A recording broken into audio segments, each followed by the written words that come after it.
We're here at the mouth of the Clark's Fork Canyon, just on the northern edge of Wyoming. We have been spending the last couple years on this wall over here and putting up some wonderful routes. So we're on our third route here and the longest, most continuous route. It's October and the weather is a little bit iffy, but this is probably the last chance we're gonna get to get up on this wall. So we're gonna give it a go, see how high we can get, maybe get to the summit.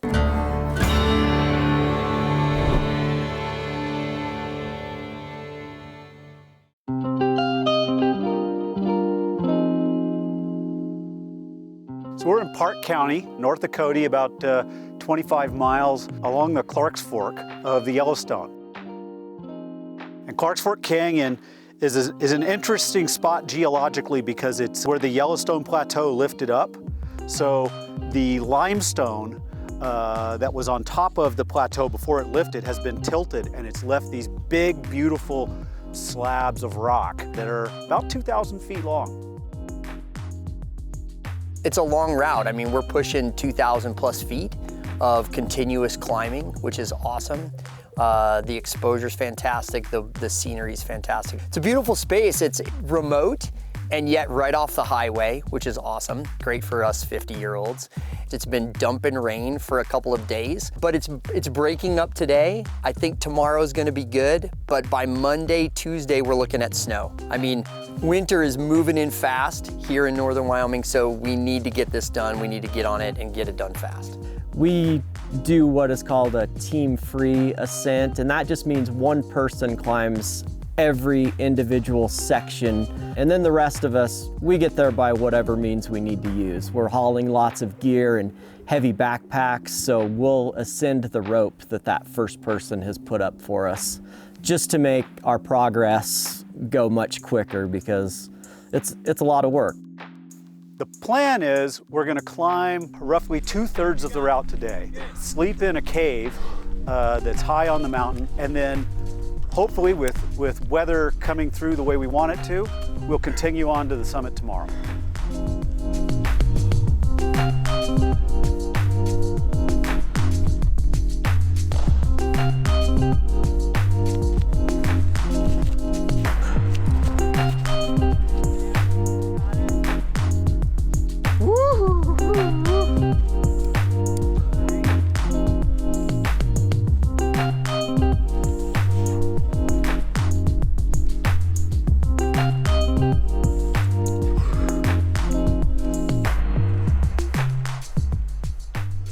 We just finished the hardest pitch. This pitch is about 900, maybe 1,000 feet up.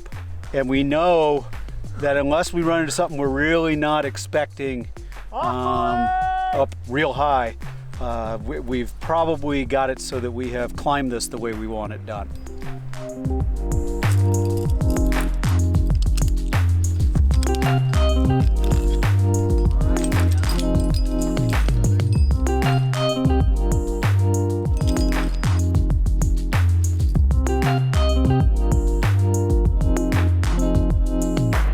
Time to switch to whiskey. We've been climbing rocks all day. Well, we are in our small cave camp. We climbed 13 pitches to get here. So Mike taught me how to climb in 1989, and Sam and I have been climbing together since the early 90s. And a few years ago, honestly, I had really gotten out of the sport with having a child, and Sam suggested that we, once a year, just get together and go do something. And the first year we went and did something in the north of Du Bois, and then we had a 4-year project in the Wind River Range. And after we got that done, we were just looking for something else and had a good friend of ours, Bobby Modell, suggest that we come up and explore beautiful limestone walls that we had driven by for years. We finally got on it last year, and man, it's been fun. Well, this will be our 4th route that we've established. We're not having to really look around for lines. They're pretty natural features. They lend themselves to saying, hey, look, climb me here. And I think another thing is they're just going to be some of the longer routes that are available in the, really in the country. You have a lot of walls in the Alps. that are like this. And limestone in the United States is usually a fractured, broken up rock, and it's also usually pretty short. Now, we've got a lot of it in Wyoming, but mostly it's in small segments. And by small, I mean, 80, 90, 100 feet high. This, because of the geology of the Yellowstone Plateau, tilting up the very bedrock, has made for 2,000-foot slabs of it, which is the kind of thing you find in the Alps. But this is one of the only places in North America you've got it. The features are amazing, it's bolted. It's set up for people to come out and just have a great day. Some of the routes you can climb with a handful of gear and a 70-meter rope. And it's not a big commitment issue because at any point when you decide that you're done for the day, you just can rappel back down. We've set it up that way. It's been a lot of effort, weeks and weeks of effort. This is sort of the culmination of that effort. I mean, we're now finally putting it together and putting it in one push from here to the bottom to the top.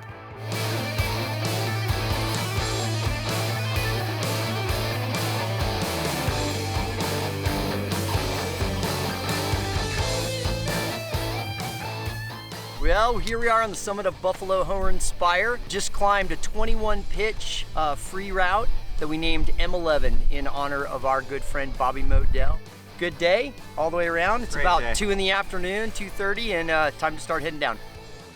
It's kind of weird. My wife doesn't really understand it. All right, 2,100 feet to go down. We enjoy the hard work, we enjoy the climbing, but it's the camaraderie, I think, that really is why we're here. Yeah, so Paul Petzoldt is the one who started the first climbing concession in the park. He started guiding officially under the Petzoldt School of American Mountaineering in 1930. That was also the summer he met Glenn Exum, who was here playing saxophone for the Jenny Lake Dance Hall. And he took Glenn climbing, I think once or twice that summer, and took him up the Grand and said, I'm gonna make a guide out of you. And then of course, you know the story where he said, oh, go see if you can find a route that way. And Glenn did, and that's how the Exum Ridge got its name.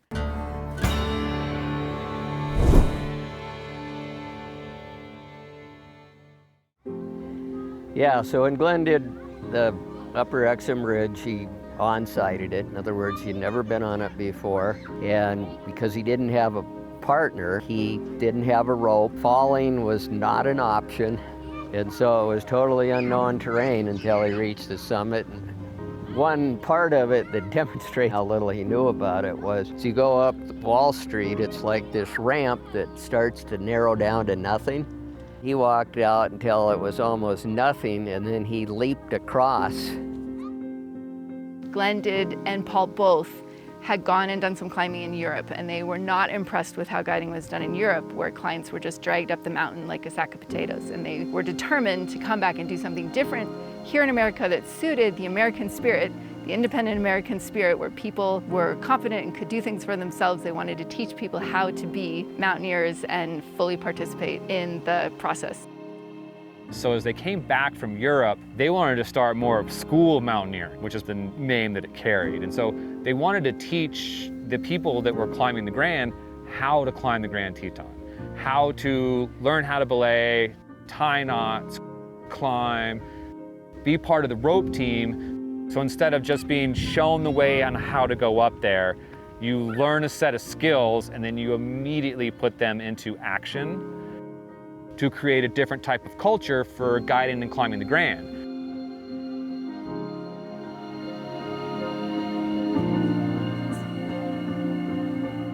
So he guided from 1931 until the early 1960s.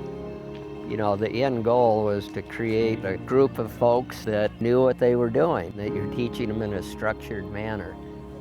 The school system that Glenn built still works today as it did back then.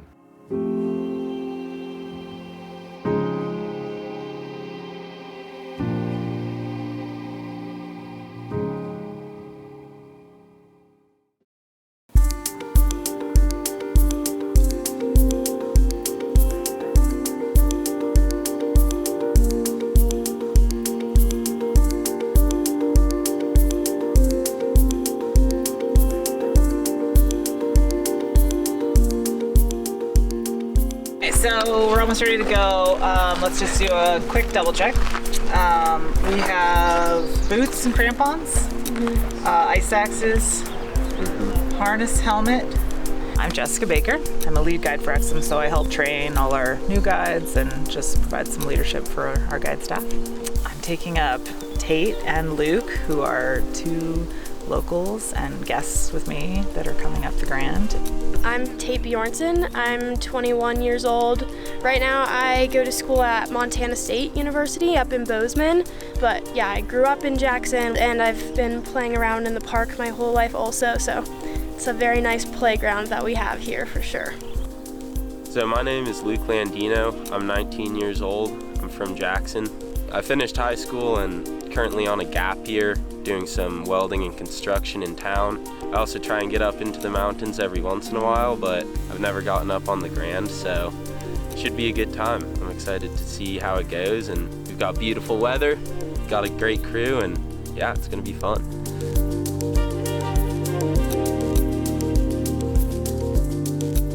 We went through the gritty part, going up the dusty hot switchbacks, and now we're up here lounging in the meadows by a nice little creek, getting a refill of water before we head up to the real steep stuff. Gonna walk up some of these boulder fields up here and then get up onto the lower saddle, which is where we'll be camping tonight.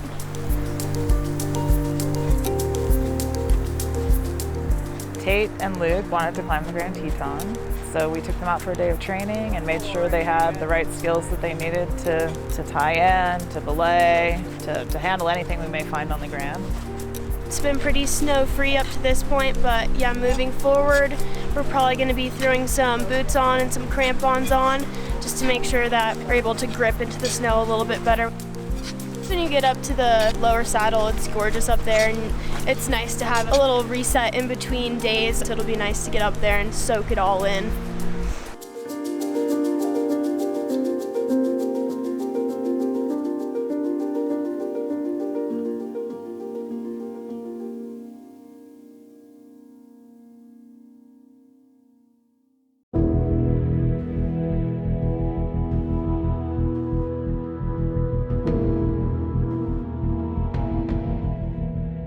Definitely slept a little bit. It took me a while, but then I was out pretty hard when I woke up this morning. I was like, how is it 3 o'clock in the morning?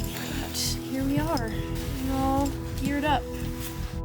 We're about to get going here. Feeling pretty good, you know? A wee bit early, but it still looks clear for the time being, and yeah, I'm gonna go do some climbing. Stake is high.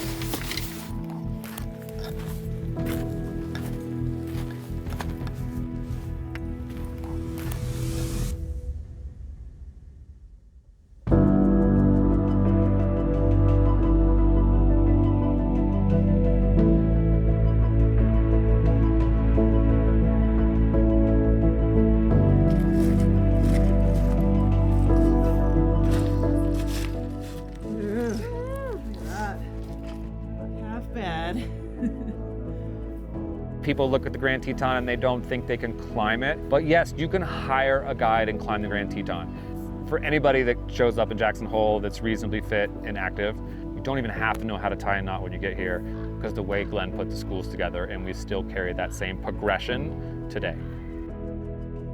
I think it's very empowering for a lot of these people. Like, it can change their lives. A lot of what you're doing in everyday life, you know, like you have this job and you're pretty good at it, you've got it wired, and it's kind of like doing the same thing over and over again. You know, there's nothing mundane about a novice climbing the Grand Teton. We're on the Exum Ridge, and we're just about halfway actually at this point. We just came up the double cracks, which is pretty exciting, like crack chimney climbing. Nice and steep, a little exposed. And now we're at the base of the famous friction pitch.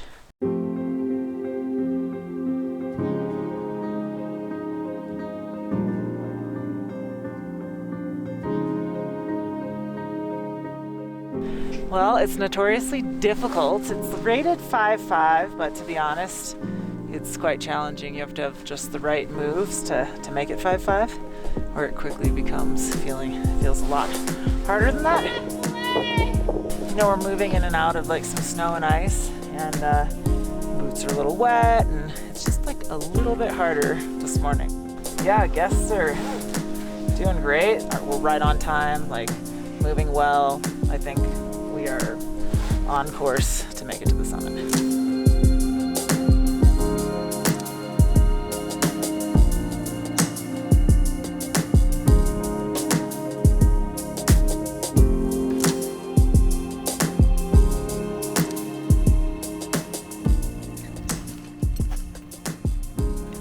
Hey, you guys.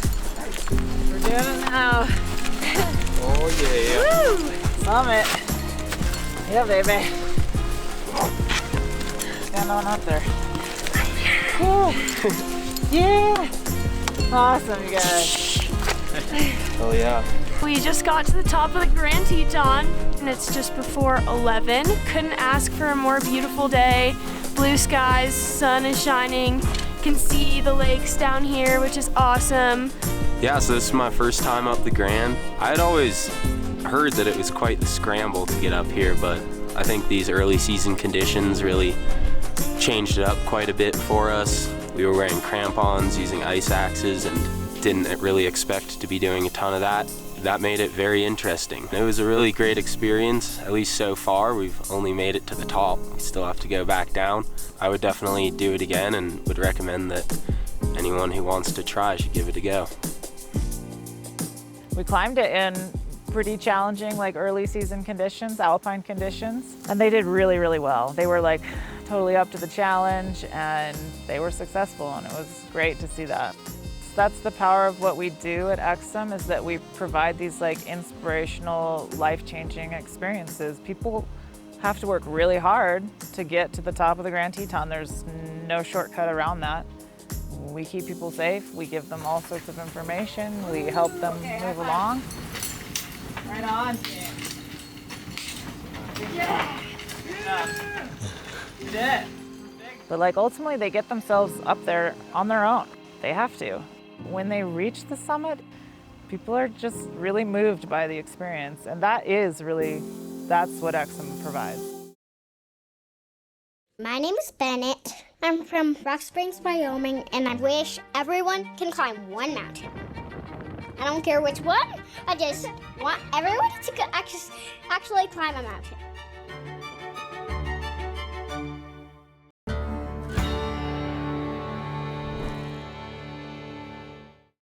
What made you build this little cage? Is that like a little zoo, or what is that? Kind of just like a tortanium. A what? A tortanium. You know how you have a certain animal and then you make its habitat? I did not know that. My name is Bennett and I'm almost 7 years old. I am a soccer player, librarian, scientist, explorer, and mountain climber. You got a little scratch on your eye. What happened? I bumped into a branch. Is it okay? Yep. Push on, brave girl. Yep, let's do it. Oh, this one's pretty cool. It's a dinosaur bone. Is it cold? Yeah, really cold. My climbing partners are my Grandpa Gary, Aunt Carrie, and Uncle Mark. One day, I will climb the Grand Tetons with them. And if I climb the Tetons, then I'll try Mount Everest. I always bring my map, backpack, and my Swiss Army knife. And it's a pretty big climb up here, though. So it's going to be kind of tough. Okay. Are you up for it? Yes. But if there's too much water, we have to come back here and go around. Then when we get to the top, you know what we're going to do? Have a sandwich. Okay. Yes. We'll see you tomorrow, right? Ready for a mountain climb? Uh-huh. With all my gear. Okay.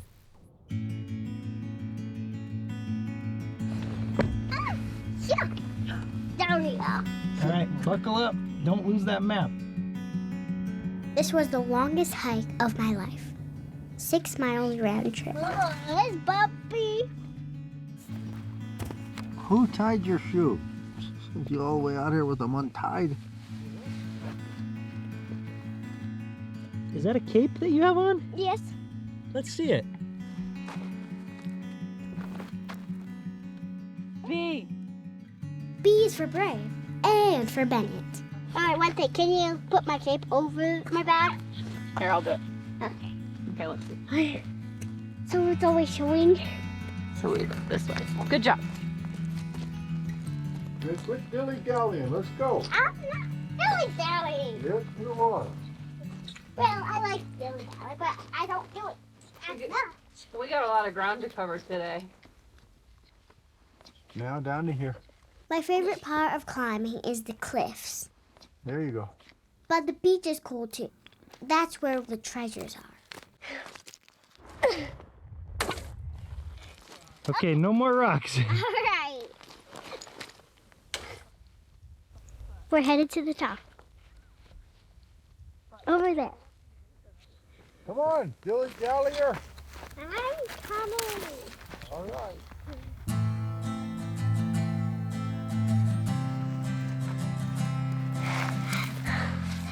You're doing great. Have some water.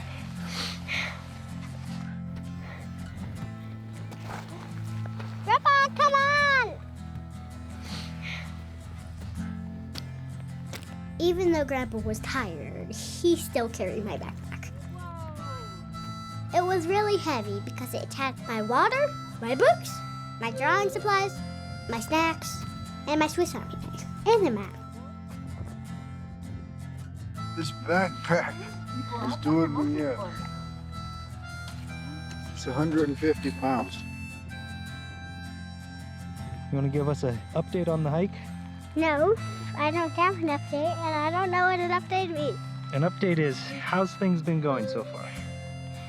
Good, really tiring, and lots of hunger. But we have to get up there. Grandpa, we're almost there.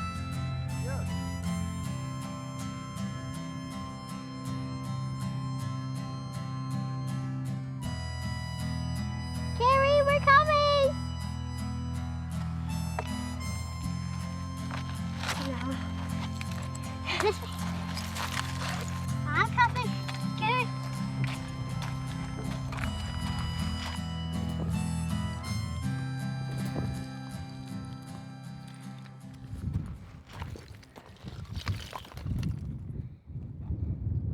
Okay, so when you get to that edge, wait for me, because I don't know what's over it.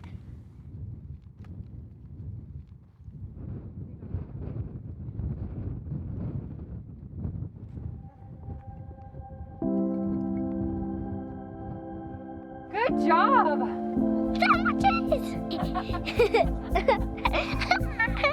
Good job, honey.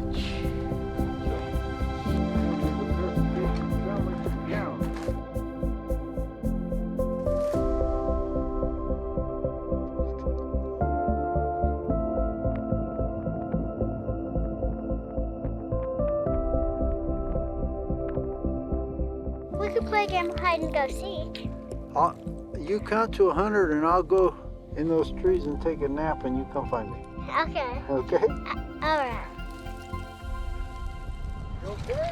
The wind was really bad, so we had to get off the mountain. Seriously, it was really crazy.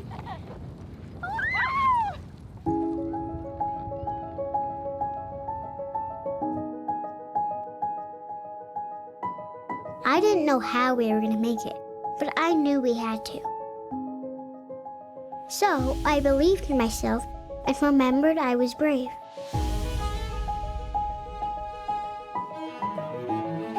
And then I realized I could fly. Honestly, I don't know if they're real powers, but I think I really did fly a few times. And on the way back, I was waiting for them to stop dilly-dallying.